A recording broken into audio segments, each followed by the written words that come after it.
The Java programming language has a long history. It started in 1991 when Sun Microsystems began something called the Green Project. The goal of the Green Project was to create a new, portable programming language, one that could be used to create applications that could be run on multiple operating systems without having to recompile or port the code. The original name of the language was Oak, for a large oak tree that stood outside the windows of the developers' offices. But between the time the project began and the time the language was released, it was renamed as Java, supposedly because of the amount of coffee that the developers were drinking. Java was first released to the public in 1995, and thereafter saw rapid evolution and change. Starting in 1995, the phrase write once, run anywhere was popularized. Again, the goal of Java was that you'd be able to write a program, you'd be able to compile it once, and then run it on Unix, on Windows, on Mac, and other operating systems for which there was a Java virtual machine. Java evolved swiftly. In the early years, there was a new release about once a year. In 1996, Sun released the first complete Java Developers Kit, or JDK, supporting a broad range of application development tasks. Version 1.1 the following year saw improvements to the object-oriented nature of Java with inner classes and JavaBeans, the JDBC API for talking to databases, RMI, or Remote Method Invocation, for distributed systems, and Reflection for improving the dynamic capabilities of the language. In 1998, Java was rebranded as J2SE, or Java 2 Standard Edition. The Standard Edition distinguished it from Enterprise Edition, which was the framework for building large-scale web applications. The version number was Java 2 version 1.2, a little confusing, and the 2 after the J stuck around for many, many years, but the versions were incremented using point numbers.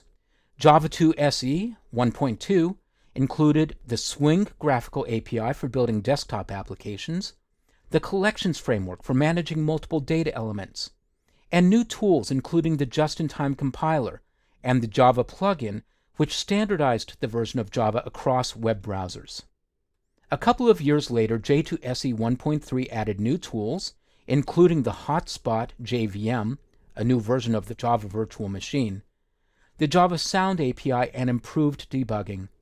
In 2002, version 1.4 added new tools in the language, and then in 2004, a major new release came out, J2SE 5.0.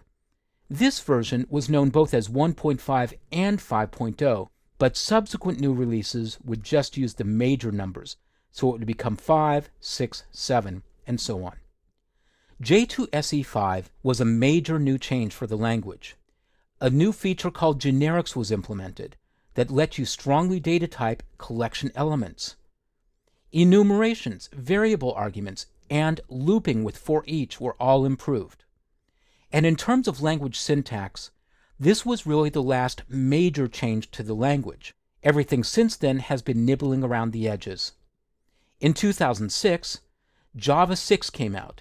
It improved performance for database connectivity, improved graphical programming, and added other small features to the language. And then the pace of change slowed. From 2006 to 2010, Sun Microsystems released occasional maintenance releases to the language. So you'd have Java 6 maintenance release 10, 11, 12, and so on. And as of this recording, Java 6 maintenance release 29 is the most recent version of that version of Java. Then in 2010, a major event occurred. Oracle bought Sun. Sun Microsystems and all of its assets, including the Java programming language, became a part of Oracle. And as of the time of this recording, Oracle Corporation manages Java along with JCP, the Java community process that Sun began. In 2011, J2SE 7 was released.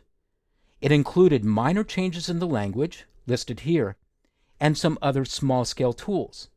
And we're expecting another version of Java down the road, possibly known as J2SE 8, and it would include many things that were deferred from the version 7 effort, including something called lambda expressions, or closures. If you don't know what those are, don't worry about it. They're not currently a part of the Java language. So that's what's happened in the world of Java since it began. Java has been around in strength since 1995, and it's been used in a lot of programming environments. And I'll talk about some of those programming environments in the next video.